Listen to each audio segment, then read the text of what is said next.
You are watching Grace Television.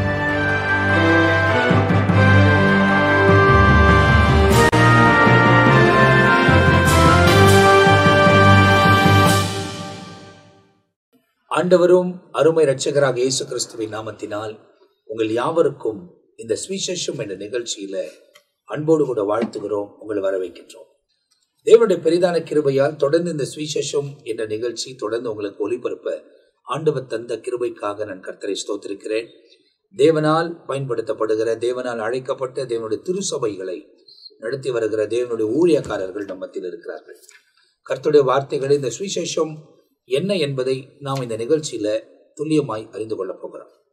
கடந்த 5 எபிசோடுகள் நம்ம ஒவ்வொன்றையும் பார்க்கும் போது மேல் நோட்டமாய் தான் சுவிசேஷம் என்றால் என்ன என்பதை உங்களுக்கு தெளிவுபடுத்துவதற்கு ஒவ்வொரு காரியமும் பேசப்பட்டு வந்தது. இந்த நிகழ்ச்சியிலும் இந்த எபிசோடிலும் அவைகளை குறித்து தான் பேச போகிறோம். காரணம், தெளிவாய் நீங்கள் அறிந்து கொள்ள வேண்டும் சுவிசேஷம் என்பது என்ன என்பதை. நம்மத்தில் இருக்கிற 4 ஊழியக்காரர்களும் நம்மத்தில சுவிசேஷம் என்ன என்பதை நமக்கு முதலாவது போதித்து கொடுக்க போகிறார்கள். அதுக்கு பிறகு நமக்கு கொடுக்கப்பட்டிருக்கிற சுவிசேஷ புத்தகங்கள் என்ன என்பதை அவங்களுடைய வாழ்க்கை வரலாறு முதல் கொண்டு எந்த காலங்களில் எழுதப்பட்டது, எதுக்காக எழுதப்பட்டது, யாருக்காக எழுதப்பட்டது, ஒவ்வொன்றாய் நாம் பார்த்து கொண்டே அப்படியே நாம் முன்னேறி கடந்து போக போகிறோம். ஆகையால் ரொம்ப சுவாரஸ்யமாய் நாம் தொடர்ச்சியாய் முன்னேறி கடந்து போக போகிறோம். முதலாவது நம்ம மத்தியில பிஷப் ரெவரண்ட் பென்னி எஸ்ஐ அவர்கள் இந்த சுவிசேஷம் என்ன என்பதை நமக்கு துல்லியமாய் அறிவிக்க போகிறார்கள். கர்த்தருடைய நாமம் மகிமைப்படுவதாக. நான் வேறு ஒரு வித்தியாசமான ஒரு கோணத்துல இந்த சுவிசேஷத்தை பார்க்கிறேன். சரி, அதிலே ரோமர் 1வது அதிகாரம் 1வது வசனத்தை சற்று வாசிக்கலாம். இயேசு கிறிஸ்துவின் ஊழியக்காரனும் அப்போஸ்தலனாகும்படி அழைக்கப்பட்டவனும் தேவனுடைய சுவிசேஷத்திற்காக பிரித்தெடுக்கப்பட்டவன். அங்க தேவனுடைய சுவிசேஷம் இருக்கு. 9வது வசனத்தை பாருங்க. நான் ஜெபம் பண்ணும் போதெல்லாம் இடைவிடாமல் உங்களை நினைத்து கொண்டிருக்கிறதை குறித்து தமது குமாரனுடைய சுவிசேஷத்தினாலே. குமாரனுடைய சுவிசேஷம், அங்க தேவனுடைய சுவிசேஷம் இருக்கு. 2வது குமாரனுடைய சுவிசேஷம். 3வதாக 16வது வசனத்தை பாருங்களேன். ஒரே அதிகாரத்துல ரோமர் 1வது அதிகாரத்துல 3 விதமாய் சொல்லப்பட்டிருக்குது. தேவனுடைய சுவிசேஷம், 2வது குமாரனுடைய சுவிசேஷம், 3வதாக கிறிஸ்துவின் சுவிசேஷம் என்று அங்கே சொல்லப்பட்டிருக்கதை நாம் பார்க்கிறோம். அது மட்டுமல்லாதபடிக்கு ரோமர் 10வது அதிகாரம் 15வது வசனத்தை வாசித்து பார்க்கும்போது சமாதானத்தின் சுவிசேஷம் அப்படின்னு இருக்கு. சமாதானத்தின் சுவிசேஷம் என்று சொல்லப்பட்டிருக்கிறது. இப்போ இதை 4ஐயும் பார்க்கும்போது முதலாவது தேவனுடைய சுவிசேஷம். நான் பார்க்கிற வேறு ஒரு கோணத்தை குறித்து சொல்கிறேன்.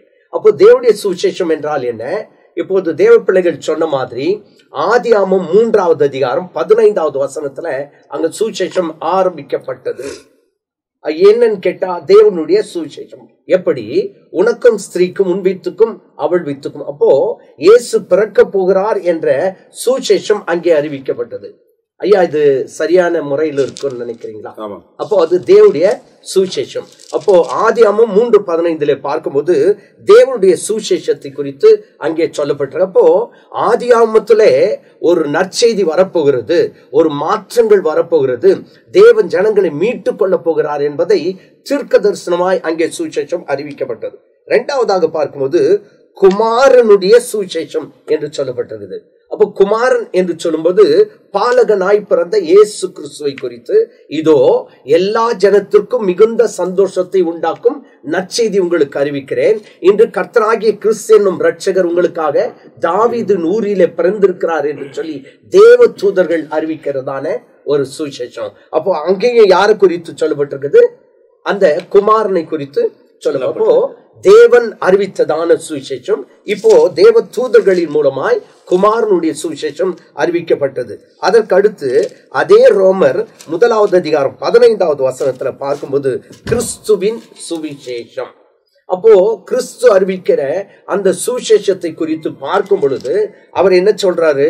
அவர் பிரசங்க ஆரம்பிக்கும் போதே மனம் திரும்புங்கள், பரலோக ராஜ்யம் அப்போ கிறிஸ்து அறிவிக்கிறதான சுவிசேஷம், மனம் திரும்புங்கள் பரலோக ராஜ்யம் சமீபித்திருக்கிறது என்று அவர் சுவிசேஷத்தை அறிவித்தது மாத்திரமல்ல, அவர் மத்தேயு சுவிசேஷம் 25வது அதிகாரத்தில் பார்க்கும்போது உம்முடைய வருகைக்கும் உலகத்தின் முடிவுக்கும் என்னையா அறிகுறி அப்படின்னு கேட்கும்போது அவர் ஒரு சுவிசேஷத்தை அறிவிக்கிறார்.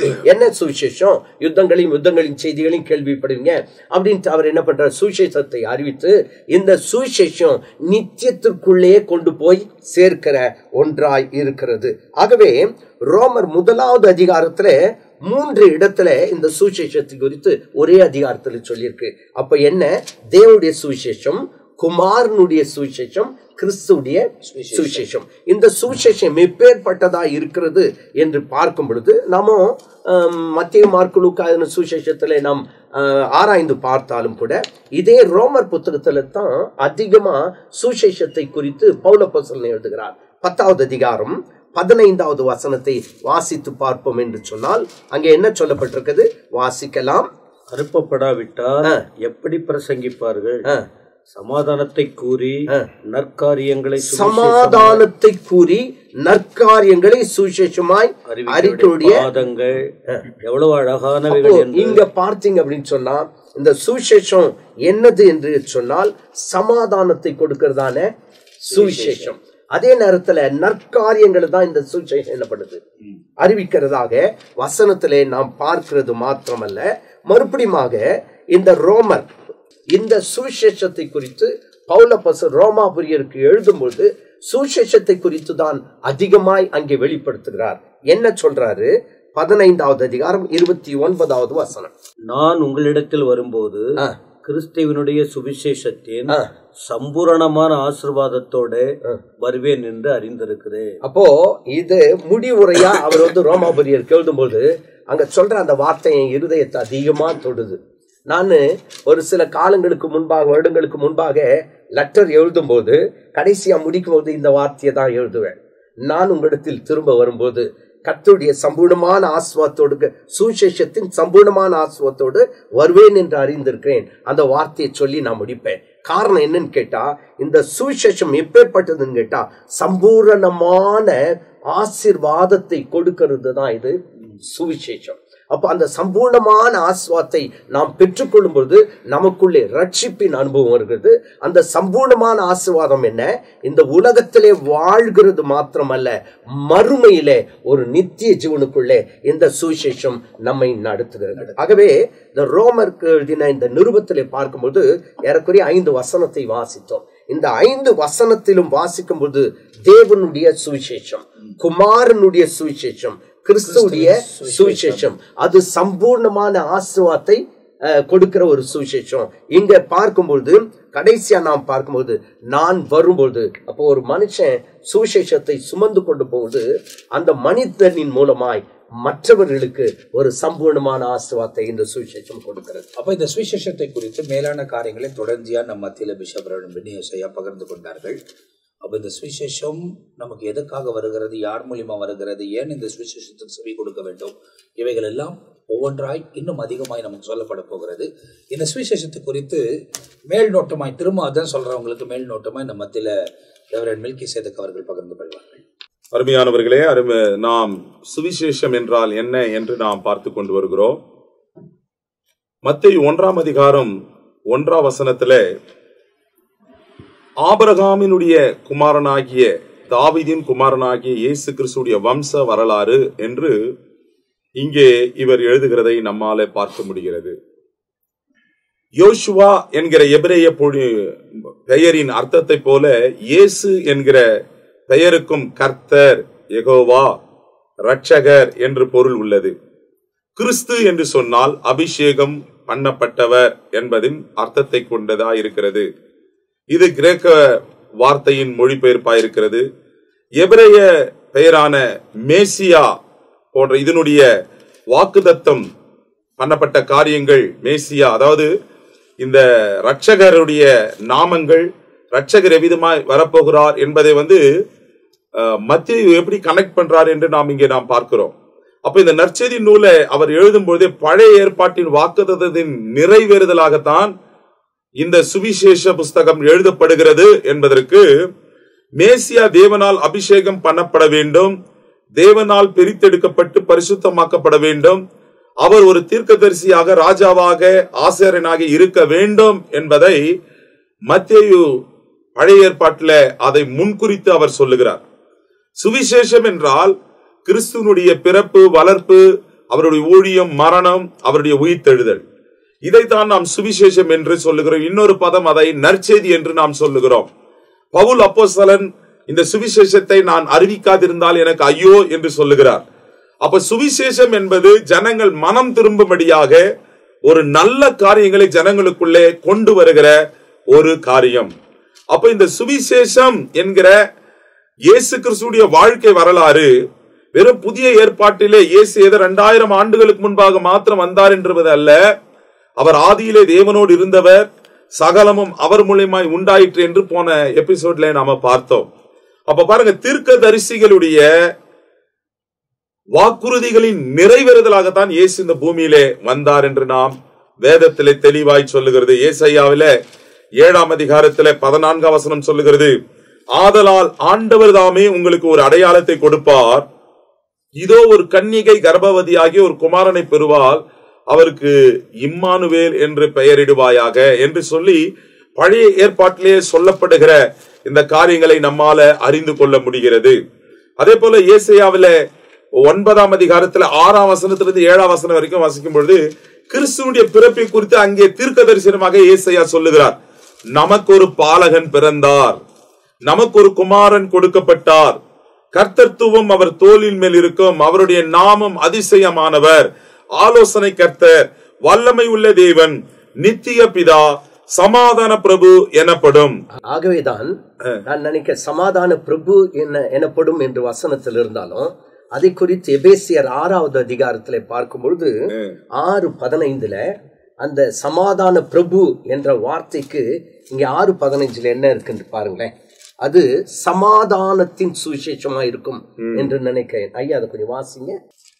சமாதானத்தின் சுவிசேஷத்திற்குரிய ஆயத்தம் என்னும் பாதரட்சையை கால்களில், சமாதானத்தின் சுவிசேஷம். அப்போ ஐயா சொன்ன மாதிரி ஏசாயா 6:9 பார்க்கும்போது சமாதான பிரபு.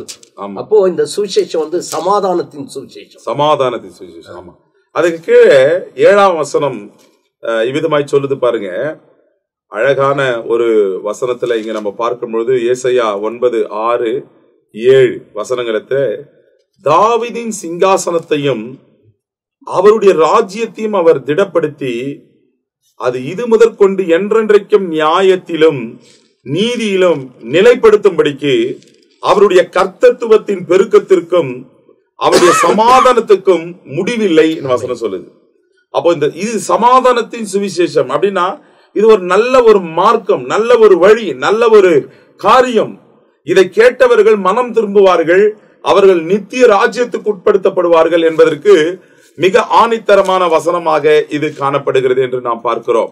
சகரியாவின் புஸ்தகத்துல கூட 6ஆம் அதிகாரத்துல 12ஆம் 13ஆம் வசனம் இவ்விதமாய் சொல்லுகிறது.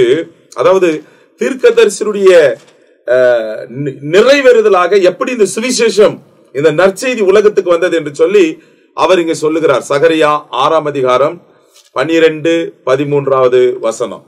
அவனுடைய சொல்ல வேண்டியது சேனைகளின் கர்த்தர் உரைக்கிறது என்னவென்றால், இதோ ஒரு புருஷன், அவருடைய நாமம் கிளை எனப்படும், அவர் தம்முடைய ஸ்தானத்திலிருந்து முளைத்தெழும்பி கர்த்தருடைய ஆலயத்தை கட்டுவார், அவரே கர்த்தருடைய ஆலயத்தை கட்டுவார், அவர் மகிமை பொருந்தினவராய் தம்முடைய சிங்காசனத்தின் மேல் வீற்றிருந்து ஆளுகை செய்வார், தம்முடைய சிங்காசனத்தின் மேல் ஆசாரியராய் இருப்பார், இவ்விரண்டி நடுவாக சமாதானத்தின் ஆலோசனை விளங்கும். ஆமென். அப்ப பாருங்க, அப்ப இந்த சமாதானத்தின் பிரபு என்ன சொல்லப்பட்ட காரியம், இயேசு இந்த உலகத்திற்கு சமாதானத்தை கொடுக்கத்தான் வந்தார். சமாதானத்தின் சுவிசேஷம் என்று வசனம் சொல்லுகிறது. அப்போ இந்த இடத்துல நம்ம வசனத்துல அநேக தீர்க்க தரிசனத்துடைய நிழலாட்டமாகத்தான் இயேசு கிறிஸ்து இந்த உலகத்தில் பிறந்தார். ஒரு இரட்சகராக இந்த உலகத்தை மீட்கும் பொருளாக இந்த உலகத்தில் வந்தார் என்பதை இங்கே யூத சந்ததிகள் மறுக்க முடியாதபடி யூத கோத்திரத்திலிருந்து இயேசு கிறிஸ்துவை குறித்து இங்கு சொல்லுகிறது. அதாவது இயேசு கிறிஸ்துவுக்கும் தாவீதுக்கும் 1000 ஆண்டுகள் வித்தியாசம். இயேசு கிறிஸ்துவுக்கும் ஆபிரகாமுக்கும் 2000 ஆண்டுகள் வித்தியாசம். அப்போ நம்ம இங்க பார்க்கும் பொழுது முன்னே வாழ்ந்த ஆபிரகாம் சந்ததியிலிருந்து வந்தவர் தான் தாவீது, தாவீதுடைய சந்ததியில் வந்தவர் தான் இயேசு கிறிஸ்து என்பதை மிக தெளிவாக இவர் ஆரம்பிக்கும் பொழுதே அந்த சரித்திரத்தை அவர் சொல்றார், பின்னணியை சொல்லுகிறார். இன்னைக்கு எவராலும் இதை மறுக்கவே முடியாது. சமாதானத்தை கொண்டு வந்தவர், சமாதானத்தின் சுவிசேஷம், மகிமையின் சுவிசேஷம். அப்படின்னா ஒரு மனுஷன் இந்த நற்செய்தியை கேட்கும் பொழுது அவன் மகிமைக்குள்ள பிரவேசிக்கிறான். ஒரு மனுஷன் இந்த நற்செய்தியை கேட்கும் பொழுது அவன் பாவத்திலிருந்து விடுபடுகிறான். இதுதான் சுவிசேஷம். அப்ப இந்த சுவிசேஷத்தின் ஒளி என்ன செய்யுதுன்னா இருள் அடைந்திருக்கிற கண்களை தெளிவிக்கிறது. அதைத்தான் பவுல் அப்போஸ்தலன் கொரிந்தியர்ல வசனம் சொல்லுகிறது, சுவிசேஷத்தின் ஒளி. அப்போ இயேசு ஒளியாக இரட்சகராக இந்த உலகத்துக்கு வந்தார். இயேசு ஒரு முறை சொல்லும்போது சொல்றார், நானே வழியும் சத்தியமும் ஜீவனமா இருக்கிறேன்னு சொன்னார். யாரும் அது மாதிரி சொல்லவே முடியாது.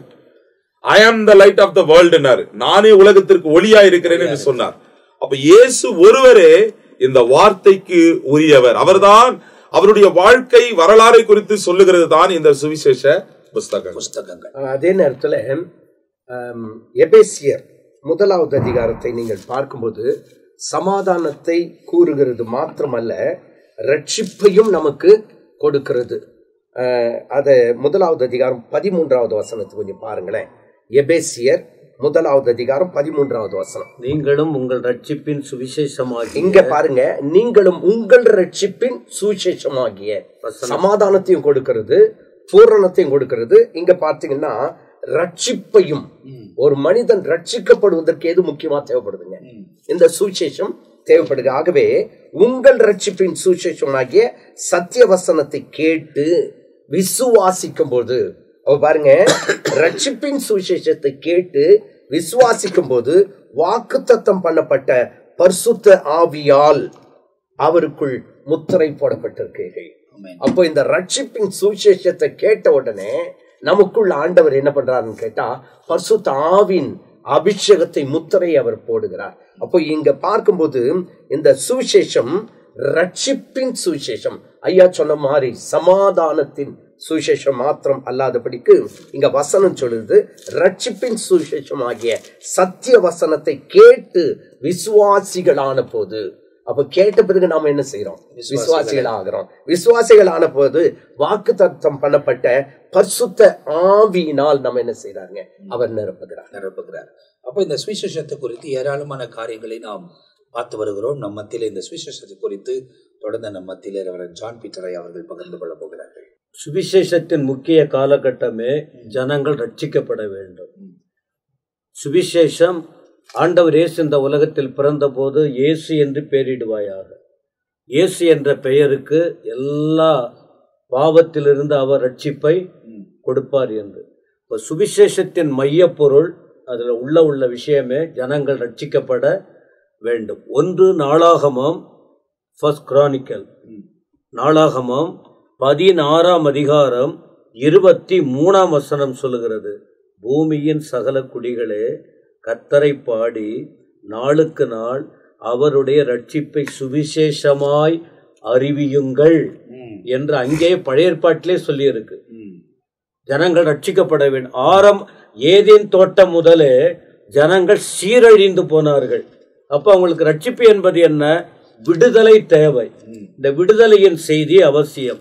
இத அங்க சொல்லப்பட்டிருக்கிறது. இரண்டாவது, இந்த ரட்சிப்பின் செய்தி என்ன என்பது, இது உலகத்தை பொறுத்த வரைக்கும் இதை சரியா ஏற்றுக்கொள்ள மனமில்லாம இருக்காங்க. இது ஒரு நல்ல செய்தி. ஏசாயா 52ஆம் அதிகாரம் 52:7 சொல்லுகிறது. ஏசாயா 52:7, சமாதானத்தை கூறி நற்காரியங்களை சுவிசேஷமாய் அறிவித்து ரட்சிப்பை பிரசித்தப்படுத்தி உன் தேவன் ராஜரீகம் பண்ணுகிறார் என்று சீயோனுக்கு சொல்லுகிற சுவிசேஷருடைய பாதங்கள் மலைகளின் மேல் எவ்வளவு அழகாய் இருக்கிறது. நான் ஏற்கனவே பலமுறை சொல்லி இருக்கிறேன், இந்த சுவிசேஷத்தை தான் நோவா பிரசங்கம் பண்ணினார், நீதியின் சுவிசேஷம். ஏன்னா அவன் நீதிமான், அவர் நீதியை குறித்து பிரசங்கம் பண்ணியார். 120 வருஷம் பிரசங்கம் பண்ணியிருக்காரு. அவர்கள் கேட்கவில்லை. அப்ப இது நல்ல காரியம்னா நல்ல காரியம், எல்லாம் தப்பு பண்றீங்க, நீங்க மனம் திரும்ப வேண்டும் என்றாங்க. நல்லதை சொன்னார், நல்ல காரியங்களை சொன்னார். நல்லதை சொன்னா ஜனங்கள் ஏற்றுக்கொள்ள மாட்டார்கள், கெட்டதை சொன்னா உடனே ஏற்றுக்கொள்ளுவாங்க. அதனால்தான் இந்த 2000 வருஷமா எவ்வளவு சொன்னாலும் அதை ஜனங்கள் கேட்க மனமில்லாமல் இருக்கிறார்கள். சரி, யாருக்கெல்லாம் இதை சொல்லணும் என்று வேதம் சொல்லுகிறது? உலகத்தில் வாழ்கிற அத்தனை பேருக்கும் இந்த நல்ல செய்தியை, ரட்சிப்பின் செய்தியை சொல்ல வேண்டும். மத்தேயு 24:14 ராஜ்யத்தின் இந்த சுவிசேஷம் பூலோகம் எங்கும் அறிவிக்கப்படும். ஏன் அறிவிக்கப்படணும்? இயேசுவை குறித்து எல்லாரும் அறிந்திருக்க வேண்டும். அவரே உலக ரட்சகர், அவர் தான் எல்லாமே. அவர் இல்லாம ஜனங்களுக்கு விடுதலையே கிடையாது. இதை குறித்து சொல்லப்பட்டிருக்கிறது. சரி, எதை சொல்லணும்? எதை சொல்லணும்னா சத்திய வசனத்தை சொல்லணும். இன்னைக்கு ஏன் ஜனங்கள் ரட்சிக்கப்படாமல் இந்த செய்திக்குள்ளே வராம இருக்காங்க? தேவையில்லாத கட்டுக்கதைகளை சொல்லி நேரத்தை வேஸ்ட் பண்றதுனால ஜனங்கள் இதயத்தில் போகவில்லை. சத்திய வசனம், அந்த சத்திய வசனத்தை சுவிசேஷமாக சொல்ல வேண்டும் என்று அப்போஸ்தலர் 8:4 கொலோசையர் 1:6 இந்த வாக்கியங்களில் படிக்கும் போது சத்திய பிலிப்பு போயிட்டு இந்த சத்திய வசனத்தை சொன்னார். அங்க அநேகர் ஆண்டவரை ஏற்றுக்கொண்டார்கள். ரட்சிப்பு வந்தது, சுகம் கிடைத்தது. மட்டுமல்ல, இதை எப்படி அறிவிக்க வேண்டும்? ஒவ்வொரு மனுஷனும் சிந்தையிலேயே இருந்தால் போதாது, வாயின் வழியாக ஜனங்களுக்கு சொல்லணும். ஆண்டுடைய வார்த்தை சுவிசேஷம், இத வாயினாலே சொல்ல வேண்டும் என்று அப்போஸ்தலர் 15:7 சொல்லுகிறது. 15:7. சரி, இந்த சுவிசேஷம் எப்படிப்பட்டது? பாவம் நிறைந்த உலகத்தில் பாவத்திலிருந்து ஜனங்கள் விடுவிக்கப்படுவதற்கு இது பரிசுத்தம் உள்ளது. ரோமர் 1:4 படித்து பார்த்தால் விளங்கும். இத பரிசுத்த சுவிசேஷம் என்று அழைக்கப்படுகிறது. அதனாலதான் 2 கொரிந்தியர் 4:4 படிக்கும் போது ஜனங்கள் இந்த பரிசுத்தத்தை காணப்படாதபடிக்கு பிசாசானவன் இந்த ஒளியாகிய இந்த சுவிசேஷத்தை அறிய முடியாதபடி அவன் கண்களை குருடாக்கினான். இன்று வரைக்கும் அதுதான் நடைபெற்று கொண்டிருக்கிறது. கடைசியாக சொல்வேனானால் இது சொல்ல வேண்டும். ஏன்னா இது எல்லாவற்றுக்கும் முடிவு. கடைசியா ஒரு வார்த்தை 1 பேதுரு 4:17 1 பேதுரு 4:17 பேதுரு இந்த வார்த்தையை சபை மக்கள் விழிப்படைந்து தெளிவோடு அதை உணர்ந்து செயல்பட வேண்டும் என்பதற்காக 4:17 இப்படி சொல்லப்பட்டிருக்கிறது. பாருங்க, நியாய தீர்ப்பு தேவனுடைய வீட்டில் துவங்கும் காலமாய் இருக்கிறது. முந்தி நம்மிடத்தில் அது துவங்கினால் தேவனுடைய சுவிசேஷத்திற்கு கீழ்ப்படியாதவர்களின் முடிவு என்னவாகும்? அதனால்தான் நாட்களை அறிந்து இப்ப நம்மகிட்டே அது தொடங்க போகிறது. இப்ப இந்த சுவிசேஷத்தை அறிவிக்கலன்னா வேதத்துல படிக்கிறோம், அவர்களுக்கு ஐயோ, தேவ வார்த்தையை சொல்லலன்னா ஐயோன்னு சொல்லப்பட்டிருக்கு. எனவே எல்லார் மேல் விழுந்த கடமை, இதை முதலாவது சுவிசேஷத்தை அறிந்து கொள்ளணும், பிறருக்கு அறிவிக்க வேண்டும்.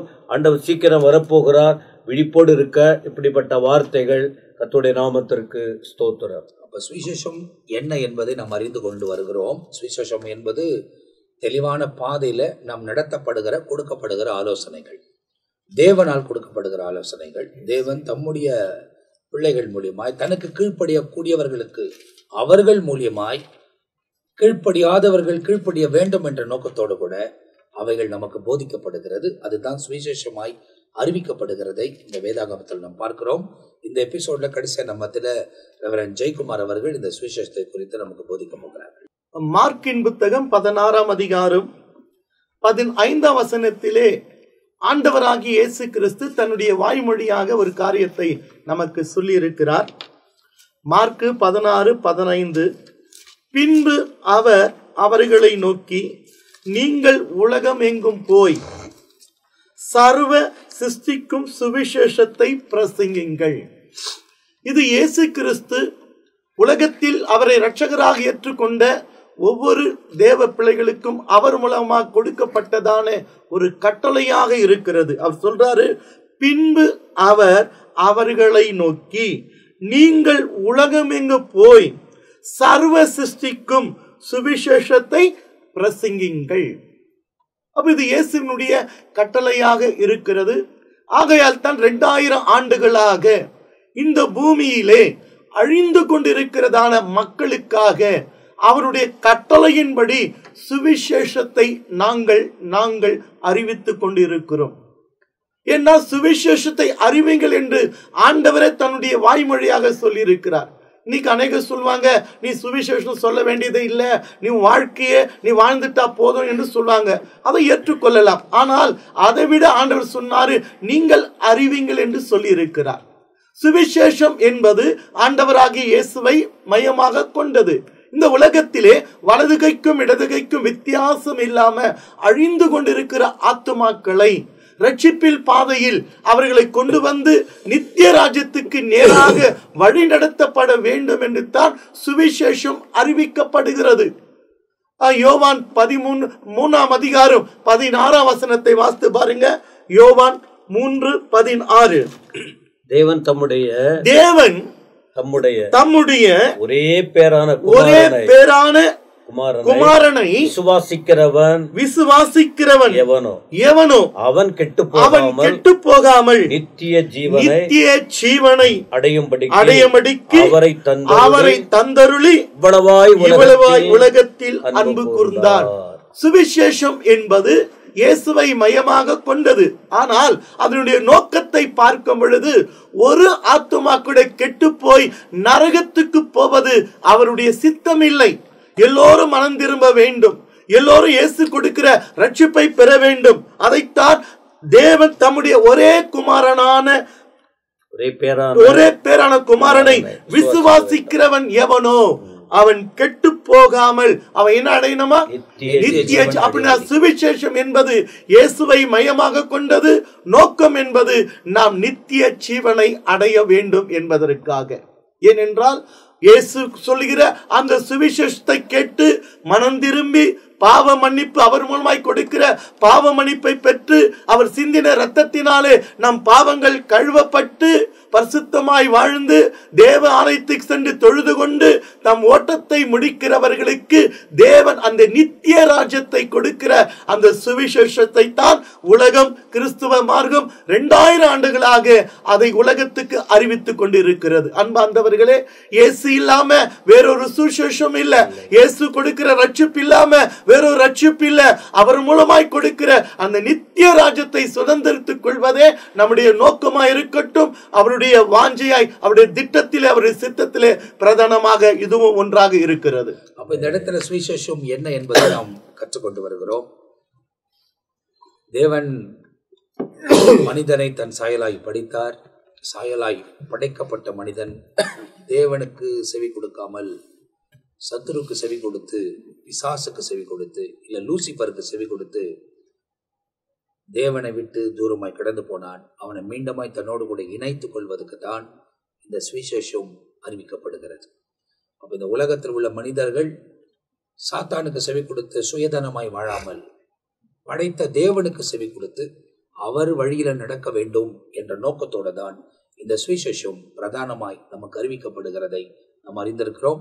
இதை குறித்து அவங்க பாவனையில் ஆண்டவர் அவங்களுக்கு வெளிப்படுத்தின விதத்துல நம்மோடு கூட வசனத்தை தான் பகிர்ந்து கொண்டிருக்கிறார்கள். இதுல தொடர்ந்து அடுத்த எபிசோட்ல அநேக காரியங்களை நாம் பார்த்து புத்தகமாய் வசனமாய் நாம் தியானிக்க போகிறோம். இந்த சுவிசேஷம் என்ற நிகழ்ச்சி உங்களுக்கு ரொம்ப ஆசீர்வாதமா இருக்கும். அதிகமான காரியங்களை அறிந்து கொள்வதற்கு தேவன் நமக்கு உதவி செய்ய போகிறார். ஆண்டவர் தொடர்ச்சியாய் நம்மோடு கூட வெளிப்படுவார். தொடர்ந்து இந்த நிகழ்ச்சியை பாருங்கள். அடுத்த எபிசோட்ல நாங்க உங்களை சந்திக்கிற வரை உங்ககிட்ட நாங்கள் விடைபெறுகிறோம். கர்த்தர் உங்களை ஆசீர்வதிப்பாராக. ஆமென்.